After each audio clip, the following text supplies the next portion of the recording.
Good afternoon बच्चों, कैसे हैं आप सब। एक बार फिर से स्वागत है आपका आपके प्यारे से प्लेटफॉर्म कोटा केमिस्ट्री पे। This is your Mohammad Aqib Hussain and बच्चों, आज हम स्टार्ट करने जा रहे हैं बहुत ही interesting topic, that is chemical properties of organic compounds या फिर कार्बन कंपाउंड्स। बेसिकली हम बोले तो हाइड्रोकार्बन्स की जो केमिकल प्रॉपर्टी होती है वो आज हम डिस्कस करने वाले हैं। फिजिकल प्रॉपर्टी सारी हम पढ़ चुके हैं बेटा, फंक्शनल ग्रुप के साथ कैसा होगा, नोमेनक्लेचर क्या होगा, ये प्रीवियस वीडियो में हम सब कुछ पढ़ चुके हैं। आज हम केमिकल प्रॉपर्टी पढ़ेंगे कि कोई भी हाइड्रोकार्बन्स केमिकली किस तरीके से रिएक्ट करता है। ठीक है, so let's start the class. तो बच्चों, पहला पॉइंट जो हम पढ़ेंगे, पहली प्रॉपर्टी इसकी है वो है कंबशन। कंबशन के बारे में हम जानते हैं, ये हम फर्स्ट चैप्टर में पढ़ चुके हैं, chemical reaction and equation.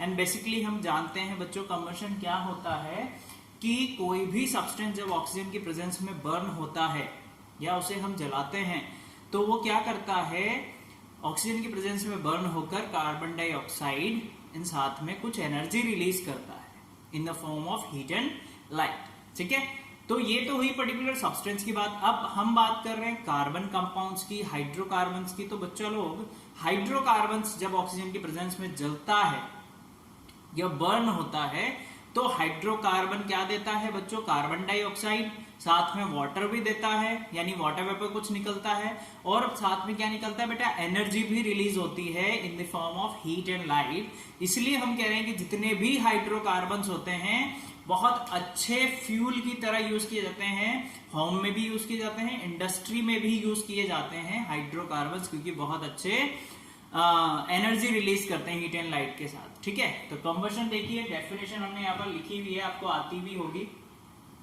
Most of the carbon compounds बहुत अच्छे तरीके से बर्न होते हैं, बहुत अच्छे कंबशन शो करते हैं। ठीक है, एग्जांपल के तौर पे आप देखिए कि कार्बन को अगर आप बर्न कर रहे हो बेटा तो मिलेगा आपको carbon dioxide, heat and light तो मिल ही रही थी हमें। अब हम बात कर लेते हैं हाइड्रोकार्बन्स की। तो जैसे ही हाइड्रोकार्बन्स को ऑक्सीजन के प्रेजेंस में बर्न कराएंगे तो देखो कार्बन डाइऑक्साइड मिल रहा है, कुछ वाटर वेपर मिलेगा आपको, मॉलिक्यूल्स, साथ में हीट एंड लाइट आपको मिलेगा।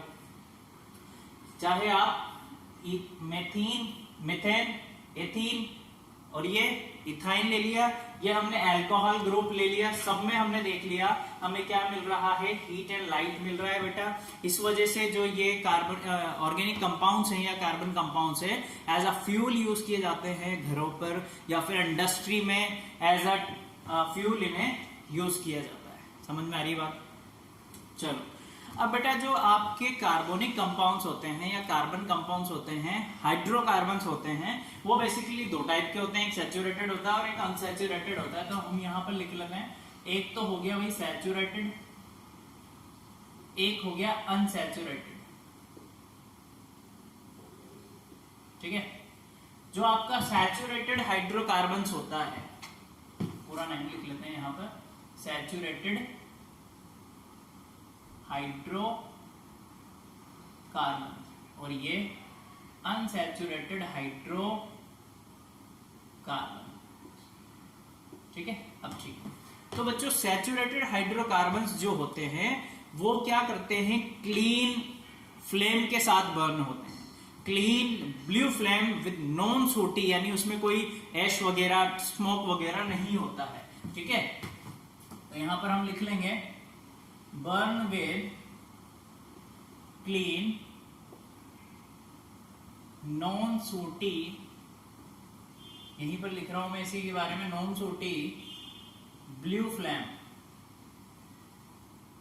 के साथ सैचुरेटेड हाइड्रोकार्बन्स बर्न होते हैं। If I am talking about unsaturated hydrocarbons, unsaturated बच्चों किस तरीके से चलते हैं, सूटी कार्बन के साथ चलते हैं, यानी थोड़ा सा ऐश विद पॉइजनस गैसेस भी रिलीज होती हैं अनसैचुरेटेड हाइड्रोकार्बन्स में। ठीक है, तो वो लिख लेते हैं हम, बर्न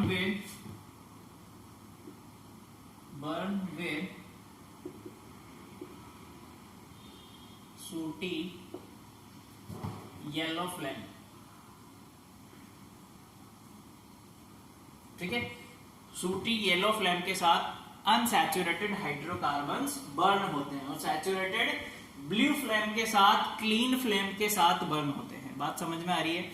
अब बच्चों, जब सफिशिएंट अमाउंट ऑफ सप्लाई मिलती है तो क्या होता है ना, एक बात कर लेते हैं हम, कंप्लीट कंबशन और इनकम्प्लीट। ये तो कंप्लीट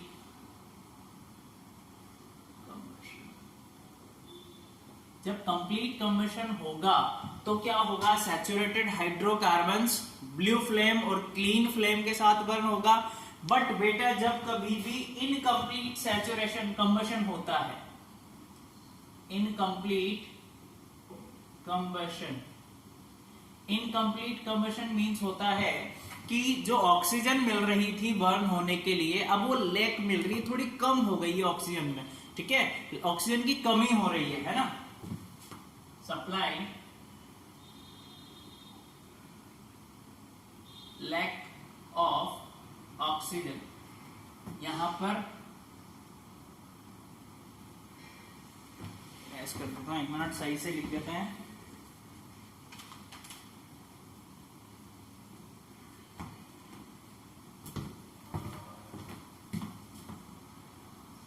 सफिशिएंट ऑक्सीजन, यानी जितनी कंबशन के लिए ऑक्सीजन चाहिए होती है उतनी ऑक्सीजन आपको मिल रही है, देन कंबशन कंप्लीट हो रहा है। इनकम्प्लीट में क्या होगा, जो सप्लाई ऑक्सीजन की मिलनी चाहिए थी उतनी नहीं मिल रही है, तो क्या होगा बेटा, जो सैचुरेटेड हाइड्रोकार्बन है इस केस में वो भी सूटी फ्लेम के साथ बर्न होता है ना। यहीं पर लिख देता हूं इसके सामने, सैचुरेटेड, या फिर आप ऐसा करो, इसे एक बार नोट डाउन कर लो इस वाले पार्ट को, तो फिर मैं इधर ही बता देता हूं, है ना। वैसे तो लिख देता हूं, दिख रहा होगा आपको साफ साफ, सैचुरेटेड इस तरीके से हो रहा है, सैचुरेटेड सूटी फ्लेम के साथ, सूटी फ्लेम, ठीक है। ये पार्ट इंपॉर्टेंट है, नोट डाल के आप लिखेंगे। ये पूछ लिया जाता है कि सैचुरेटेड हाइड्रोकार्बन्स किस फ्लेम के साथ जलते हैं जब कंप्लीट कंबशन हो, तो नॉन सूटी फ्लेम के साथ, ब्लू फ्लेम के साथ जलते हैं। वहीं जब इनकम्प्लीट कंबशन हो रहा हो तो सैचुरेटेड नॉन सूटी नहीं, सूटी फ्लेम के साथ बर्न होंगे बेटा, यानी उसमें कुछ राख वगैरह, ऐश वगैरह भी होगी। वहीं पर अगर अनसैचुरेटेड हाइड्रोकार्बन है तो वो तो येलो फ्लेम के साथ जलता ही है। बात समझ में आ रही है। अब देखो ऐसे बर्न होना मैं आपको क्यों बता रहा हूं बेटा, क्योंकि कई बार हम ये देखो हम कहाँ समझेंगे, देखो हमारे पास एलपीजी भी हम यूज करते हैं, अर्लियर टाइम में हम गैस स्टोव भी यूज किया करते थे। तो गैस स्टोव में जो बर्नर होता है बेटा, जब उसे प्रॉपर ऑक्सीजन इनलेट में मिल रही होती है, जो उसमें होल्स होते हैं उसमें प्रॉपर ऑक्सीजन आ रही होती है, ठीक है, तो अब तो क्या होती है, ब्लू फ्लेम्स के साथ जलता है। और जिस बर्तन में हम खाना बना रहे होते हैं उस पे नीचे से ब्लैक ब्लैक सा कलर नहीं आता है ना, बर्तन एकदम क्लीन रहता है हमारा, कालिक जिसे आप बोलते हैं वो नहीं लगती है। बात समझ में आ रही है। बट अगर हमें क्या बोल रहे हैं बेटा कि जो प्रॉपर ऑक्सीजन मिलनी चाहिए थी कंबशन के लिए, अगर वो नहीं मिलती है, किस केस में नहीं मिलेगी, जो बर्नर आप यूज कर रहे हैं उस बर्नर में या तो क्या हो, कचरा वचरा फंस जाता है कई बार, तो प्रॉपर ऑक्सीजन जो मिलनी चाहिए थी वो नहीं मिल पाती, ऑक्सीजन रुक जाती है, अटक जाती है उस होल्स में, है ना, इनलेट में ही रह जाती है, प्रॉपर ऑक्सीजन मिल नहीं पाती। तो अब जो कंबशन होगा वो इनकम्प्लीट कंबशन होगा। इनकम्प्लीट कंबशन के केस में जो सैचुरेटेड हाइड्रोकार्बन है, यानी मान लो आप मीथेन, केरोसिन ऑयल यूज कर रहे हो, ठीक है, तो सैचुरेटेड हाइड्रोकार्बन हैं बेटा, उसमें क्या होगा, जो फ्लेम जल रहे थे पहले ब्लू फ्लेम, अब वो क्या जलने लग जाएंगे, येलो फ्लेम के साथ जलेंगे। तो जो जिस भी बर्तन में हम खाना बना रहे होते हैं वो नीचे से काला हो जाता है, ब्लैक कलर्ड उस पर डिपॉजिट हो जाता है बाहर की सरफेस पे बर्तन के, देखा होगा आपने। यही रीजन है बेटा, क्योंकि जब उसे प्रॉपर ऑक्सीजन नहीं मिल पाती है तो जो बर्तन का कलर है वो काला हो जाता है। जब प्रॉपर ऑक्सीजन मिलती है, कंबशन अच्छे तरीके से होता है, सैचुरेटेड ब्लू फ्लेम के साथ जलता है, तो बर्तन की जो बॉटम सरफेस है, बाहर की जो सतह है वो काली नहीं होती है। आई होप आपको समझ में आया होगा। हमने यहाँ पर लिखा हुआ भी देखो, gas kerosene stove use at home has inlet for air so that a sufficiently oxygen rich mixture is burn to give a clear blue flame. जब तक प्रॉपर ऑक्सीजन मिलेगी, क्लियर ऑक्सीजन मिलेगी, जब तक, तो क्या होगा बेटा, सैचुरेटेड हाइड्रोकार्बन्स अच्छे तरीके से बर्न होंगे और जो फ्लेम होगी वो ब्लू होगी, और जो बर्तन जिसमें आप खाना बना रहे हैं उसके नीचे की सतह पे काला या फिर ब्लैक जो हो जाता है वो नहीं होगा। बात समझ में आ रही है। अब देखो कि फ्लेम कहां पर जनरेट होते हैं। अनसैचुरेटेड के साथ तो होते नहीं है फ्लेम, नॉन शूटी फ्लेम्स होते हैं, येलो फ्लेम्स। तो फ्लेम बनते किसके साथ हैं? क्वेश्चन आ जाता है आपके एग्जाम में बेटा directly, whose substance burn with the flame. कौन कौन से सब्सटेंस फ्लेम के साथ बर्न होते हैं? जरूरी सारे सब्सटेंस फ्लेम के साथ ही बर्न हो, तो कौन से बर्न होते हैं? मैंने आंसर भी लिखा हुआ है, डायरेक्टली आप लिख सकते हैं। देखो, ऐसा flame, a flame is only produced, कहां पर प्रोड्यूस होता है? जब कोई गैसियस सब्सटेंस हम बर्न कर रहे होते हैं, मीथेन हम बर्न कर रहे होते हैं, हम इथाइन बर्न कर रहे होते हैं, हम इथीन बर्न कर रहे होते हैं। These are saturated hydrocarbons. Saturated hydrocarbons को जब आप बर्न करोगे तो हमने क्या देखा कि वो ब्लू फ्लेम्स के साथ बर्न हो रहा है। बात समझ में आ रही है? तो गैसियस सब्सटेंस जब भी होगा हमारे पास फ्लेम क्या होगी? जनरेट होगी, फ्लेम के साथ बर्न होगी, कम्बशन होगा, ठीक है। बट अगर मैं बात करूं आपसे बेटा, चारकोल आप यूज कर रहे हो, कोल आप यूज कर रहे हो, वुड आप यूज कर रहे हो, तो इनिशियली आप देखेंगे कि उसमें जितना वोलेटाइल सब्सटेंस मिक्स होता है चारकोल में या वुड के ऊपर, तो इनिशियली तो इग्निशन जब हम देते हैं तब तो फ्लेम्स निकलती हुई दिखाई देती हैं, बट आफ्टर सम टाइम हमें क्या होता है? फ्लेम गायब हो जाती है। ऐसा क्यों होता है? तो जो चारकोल और वुड होता है उसमें कुछ वोलेटाइल सब्सटेंस भी होता है, तो इनिशियली जैसे ही हम इग्निशन देते हैं तो जो वोलेटाइल गैसियस सब्सटेंस है वो तो फ्लेम के साथ बर्न हो जाता है और उड़ जाता है, तो बाकी बचा हुआ सब्सटेंस विदाउट फ्लेम बर्न होता है। बात समझ में आ गई? देखो आंसर लिखा हुआ है बेटा अपना, the volatile substances present vaporises and burn with a flame in the beginning. Starting में वो बर्न होके उड़ जाता है। A luminous flame is seen when the atom of the gaseous substance are heated and start to glow. कैसा flame दिखेगा हमें? Luminous दिखेगा, ठीक है। ये टाइप्स ऑफ फ्लेम आप पढ़ के आए 8th क्लास में, luminous, non luminous types of flame में हम पढ़ते हैं, ठीक है। चलो, तो ये पहली प्रॉपर्टी हुई हमारी कम्बशन रिएक्शन, आप नोट डाउन कर लो जल्दी से। देन हम सेकंड प्रॉपर्टी पे आते हैं बच्चों लोग।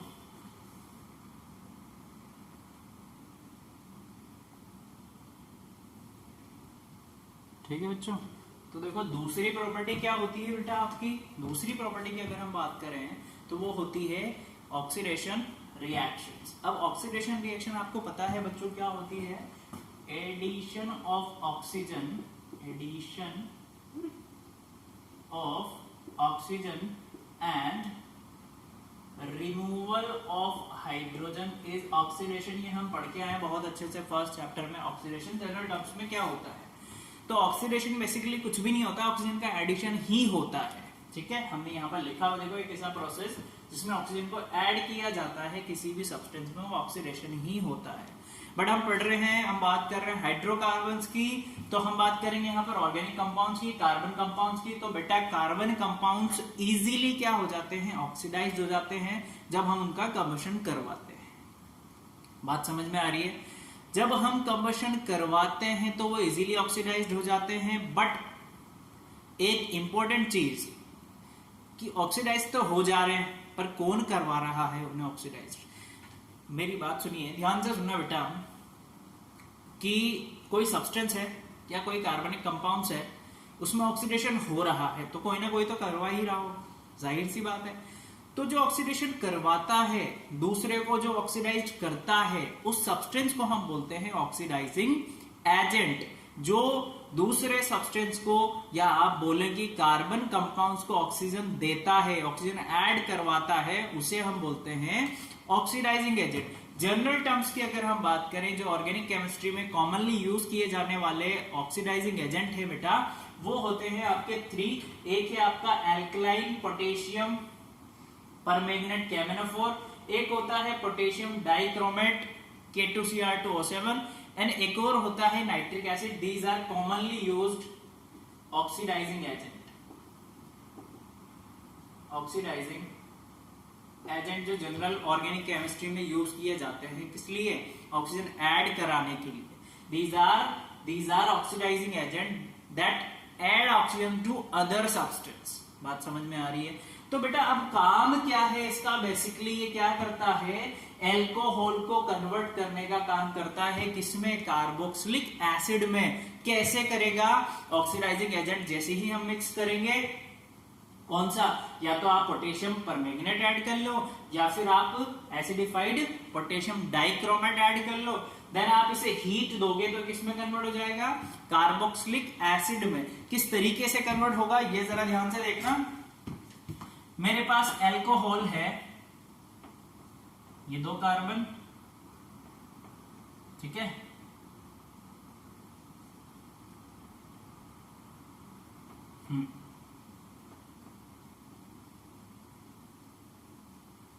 ठीक है, ये है एथेनॉल। क्या है बच्चों, इथेन, 2 कार्बन को बोलेंगे इथेन, इथेन, और OH ग्रुप जुड़ रहा है इसलिए हम बोलेंगे इथेनॉल। बात समझ में आ रही है। अब मैंने क्या किया, ऑक्सीडाइजिंग एजेंट मिक्स किया, चाहे आप ये कर लो या ये कर लो, तो हम दोनों लिख देते हैं यहां पर एल्कलाइन, दोनों हम यहां पर लिख रहे हैं alkaline K2, sorry alkaline KMnO4, साथ में हीट भी देना पड़ेगा। या फिर आप क्या ऐड कर सकते हो बच्चों, एसिडिफाइड K2Cr2O7 और साथ में हीट तो देनी ही पड़ेगी। जैसे ही आप हीट दोगे बच्चा लोग, ये किसमें कन्वर्ट हो जाएगा, कार्बोक्सिलिक एसिड में।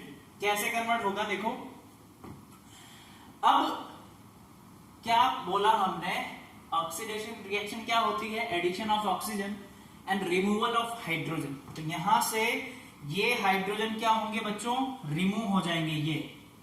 ये जब रिमूव होंगे तो ऑक्सीडेशन प्रोसेस यही होता है, रिमूवल ऑफ हाइड्रोजन। तो बनेगा क्या जरा देखो, ये वाला कार्बन तो एज इट इज, इसके साथ तो कोई छेड़छाड़ नहीं है, कोई चेंजेस नहीं। ये वाला कार्बन है, इसके हाइड्रोजन क्या हो गए बच्चों, उड़ गए हैं, इसके हाइड्रोजन रिमूव हो गए, तभी तो हम कह रहे हैं ऑक्सीडेशन प्रोसेस हो रहा है। अब क्या बनाना है हमें, कार्बोक्सिलिक एसिड। अभी वैलेंसी की बात कर लेते हैं, कार्बन की वैलेंसी होती है 4, इस वाले की तो वैलेंसी पूरी 1 2 3 4, इस वाले की वैलेंसी बेटा 1 और 2, 2 वैलेंसी यानी 2 इलेक्ट्रॉन अभी भी फ्री पड़े मेरे पास। तो हम क्या करते हैं, यहां पर ऑक्सीजन ऐड कर देते हैं। क्या कराते हैं, ऑक्सीजन को ऐड करा देते हैं, क्योंकि ऑक्सीजन की वैलेंसी होती है 2 और कार्बन के पास भी फ्री इलेक्ट्रॉन पड़े 2, तो यहां पर ऑक्सीजन ऐड करते हैं और ये बन जाता है बेटा आपके पास इथेन। यहां पर ये देखो, ये जो ग्रुप है, ये कौन सा ग्रुप है, कार्बोक्सिलिक एसिड वाला। तो कार्बोक्सिलिक एसिड जब जुड़ा होता है तो हम यूज करते हैं ओइक एसिड, तो ये बन गया आपका एथेनोइक एसिड। बात समझ में आ रही है, किस तरीके से अल्कोहल कार्बोक्सिलिक एसिड में कन्वर्ट हुआ, समझ में आया आपको बच्चों, एक बार ध्यान से देख लो, नोट डाउन कर लो। अब आ जाओ थर्ड प्रॉपर्टी की अगर मैं बात करूं, तो थर्ड प्रॉपर्टी होती है आपकी एडिशन रिएक्शन, ठीक है। एडिशन रिएक्शन मींस कुछ ना कुछ ऐड हो रहा होगा, ठीक है। तो ऐड क्या होता है बच्चों, अनसैचुरेटेड हाइड्रोकार्बन्स में हाइड्रोजन ऐड होता है और वो किसमें कन्वर्ट हो जाता है, इन अ सिंगल कंपाउंड, और हम कहें एक सैचुरेटेड कार्बन हाइड्रोकार्बन में कन्वर्ट हो जाता है। बात समझ में आ रही है। तो बेसिकली प्रोसेस क्या हो रहा है, कैटालाइटिक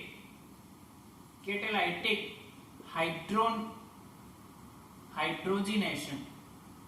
कौन सा प्रोसेस है बेटा, कैटालाइटिक हाइड्रोजिनेशन प्रोसेस है एडिशन रिएक्शन में। अभी समझाएंगे आपको, आराम से धीरज रखना।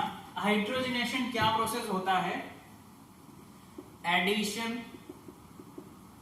Of hydrogen in the presence of catalyst. अब ये कैटेलिस्ट क्या बोला आ गई, तो ये भी देख लो बेटा। कैटेलिस्ट क्या होता है, एक ऐसा सब्सटेंस जो किसी भी रिएक्शन की स्पीड को चेंज कर दे।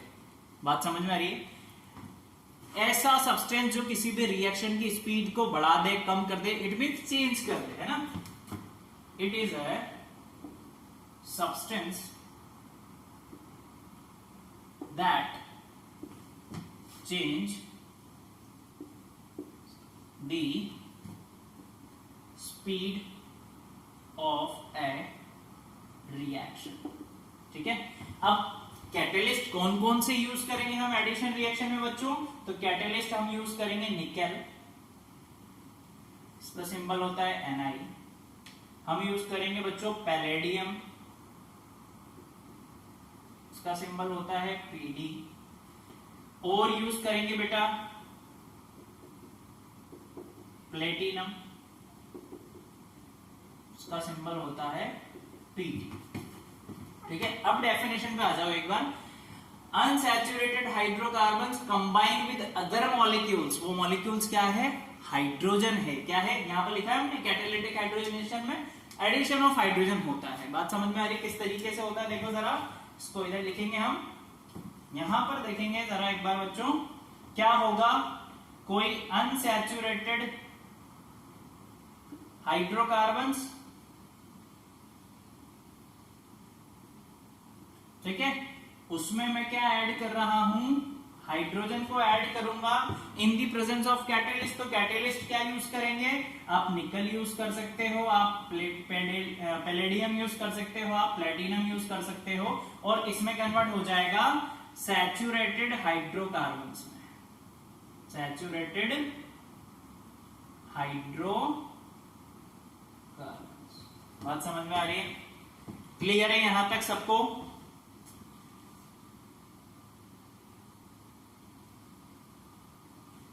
चलो एग्जांपल ले लेते हैं एक अच्छा सा। अनसैचुरेटेड हाइड्रोकार्बन्स लेना है, यानी डबल बॉन्ड होगा। सैचुरेटेड में सिंगल बॉन्ड, अनसैचुरेटेड में डबल बॉन्ड, ट्रिपल बॉन्ड। तो अभी हम डबल बॉन्ड ले लेते हैं बच्चों। ये है मेरे पास कार्बन, ये दो डबल बॉन्ड, एक डबल बॉन्ड, ये दूसरा कार्बन, ये हाइड्रोजन, ये इसकी वैलेंसी पूरी, ये हाइड्रोजन एंड ये इसकी वैलेंसी पूरी। बात समझ में आ रही है? ठीक है, अब मुझे क्या कराना है? एडिशन रिएक्शन करानी है, तो मैं ऐड कराऊंगा hydrogen in the presence of nickel. तो बच्चों जैसे ही मैं एडिशन कराऊंगा, पहली बात तो देखो यहां पर हम कुछ ऐड नहीं कर सकते एक्स्ट्रा, तो हम क्या करेंगे? यहां पर जो बॉन्ड है ये ब्रेक होएगा। जैसे ही कैटेलिस्ट आएगा, कैटेलिस्ट क्या करेगा? ये वाला बॉन्ड ब्रेक कर देगा, ये वाला बॉन्ड ब्रेक हो जाएगा। बात समझ में आ रही है? तो एक बार देख लेते हैं, जैसे ही बॉन्ड ब्रेक होगा क्या बेटा? तो ये बनेगा, ये हाइड्रोजन एज इट इज, ये वाला हाइड्रोजन भी एज इट इज, ये एक बॉन्ड, ठीक है, ये इसका हाइड्रोजन। अब देखो ये जो बॉन्ड ब्रेक होगा तो इनकी वैलेंसी कितनी बची है? अभी इसके पास भी एक की कमी है, इसके पास भी एक की कमी है। वैलेंसी पूरी करने के लिए जो हाइड्रोजन आप ऐड कर रहे हैं वो आके यहां पर जुड़ जाएगा। बात समझ में आ रही है? ये डबल बॉन्ड क्या हुआ? टूट गया। किसकी वजह से? कैटेलिस्ट की वजह से। और ये किसमें कन्वर्ट हो गया? सैचुरेटेड हाइड्रोकार्बन्स में। ये है बच्चों एथीन और ये है इथेन। बात समझ में आ रही है? होप आपको समझ में आएगा। नोट डाउन कर लो एक बार जल्दी से। ठीक है बेटा, देखो एडिशन रिएक्शन का जो कॉमनली यूज्ड किया जाता है वो क्या है? Hydrogenation of vegetable oils. Vegetables oil क्या है बेटा? एक अनसैचुरेटेड लॉन्ग कार्बन चेन होती है वेजिटेबल ऑयल में। तो बेसिकली वेजिटेबल ऑयल को जब निकल कैटेलिस्ट के प्रेजेंस में क्या कराया जाता है? हाइड्रोजनेशन कराया जाता है, यानी हाइड्रोजन ऐड कराया जाता है। तो वो किसमें कन्वर्ट हो जाता है? वेजिटेबल घी में। आपने एडवर्टाइजमेंट जो टीवी में आते हैं बच्चों वो देखा होगा आपने कि जो अनसैचुरेटेड फैटी एसिड होता है वो हमारी बॉडी के लिए अच्छा होता है, हमें वही यूज करना चाहिए। सैचुरेटेड फैटी एसिड हमारी बॉडी के लिए हार्मफुल होता है, वो हमें यूज नहीं करना चाहिए। आपने एडवर्टाइजमेंट में भी देखा होगा।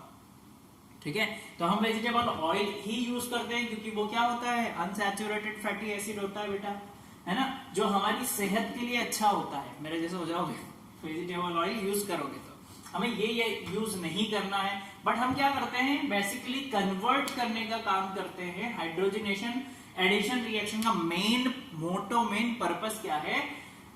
Hydrogenation of vegetable oil to convert into vegetable ghee. बात समझ में आ रही है?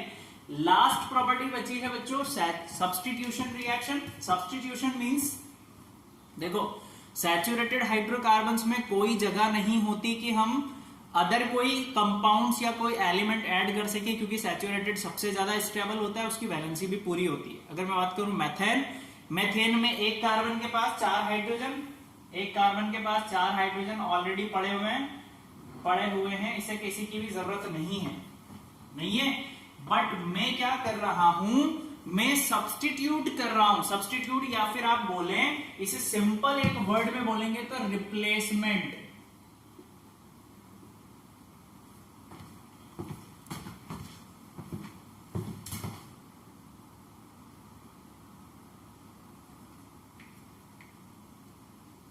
रिप्लेसमेंट, ठीक है। किसका रिप्लेसमेंट? एक हाइड्रोजन का अदर किसी एलिमेंट के साथ रिप्लेसमेंट करेंगे हम, ठीक है। तो ऐसी रिएक्शन को बोलते हैं बेटा सब्स्टिट्यूशन रिएक्शन। बात समझ में आ रही है? अब देखो क्लोरीनेशन ऑफ मेथेन क्या होगा। जैसे हाइड्रोजिनेशन मतलब एडिशन ऑफ ऑक्सीजन था, तो क्लोरीनेशन मींस क्या होगा? Addition of chlorine. तो बेटा हम कोई भी सैचुरेटेड हाइड्रोकार्बन होगा यानी एल्केन होगा, उसमें हम क्लोरीन ऐड नहीं कर सकते हैं एट रूम टेम्परेचर पे। तो हम क्या करेंगे? In the presence of sunlight उसे सब्स्टिट्यूट करेंगे, रिप्लेस करेंगे विद द अदर एटम। बात समझ में आ रही है? तो ऐसी रिएक्शन को हम बोलते हैं सब्स्टिट्यूशन रिएक्शन। देखो जरा, मैंने यहां पर लिखा है मिथेन का हमें क्लोरीनेशन करना है। कैसे करेंगे? ये मिथेन है आपके पास, ठीक है। अब मुझे ऐड करना है भाई साहब क्लोरीन, तो मैंने ये ऐड कर दिया। तो ये तो देखो ये एक HCl बन गया। अब मुझे मिलेगा क्या? देखो ये सनलाइट की प्रेजेंस में होगा, क्योंकि रूम टेम्परेचर पे तो होता नहीं है। और क्या हो रहा है? ये डिफ्यूज्ड हो रहा है। तो एक तो मुझे मिल गया बेटा यहां पर HCl। समझ में आ रही है बात? और ये इसके साथ जुड़ जाएगा तो ये क्या बना लेगा? देखो ये बन गया। अब इसकी नेमिंग हम कर देते हैं, कर दे नेमिंग। देखो ये क्या है? क्लोरो। क्या है बेटा? क्लोरो। हमने पढ़ा था सब्स्टिट्यूएंट जब हम जोड़ रहे थे, तो नेमिंग करेंगे तो क्या होगा? क्लोरो मैथिल या मिथेन, या फिर आप बोल सकते हैं इसे मिथाइल मैथिल क्लोराइड,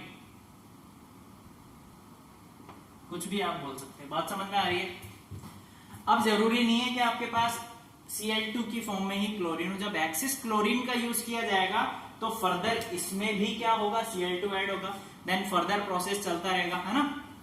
यहां पर तो मीथेन था, फिर वो क्या बन जाएगा? इथीन हो जाएगा, देन इथाइन हो जाएगा। तो मैं दोनों रिएक्शन यहां पर लिख देता हूं, ठीक है। आपको समझ में आ जाएगा। दोनों में रिएक्शन लिख रहा हूं बेटा, देख लो जरा। जब एक्सिस क्लोरीन का यूज किया जा रहा हो तो हाइड्रोजन रिप्लेस होता रहेगा कंटिन्यू।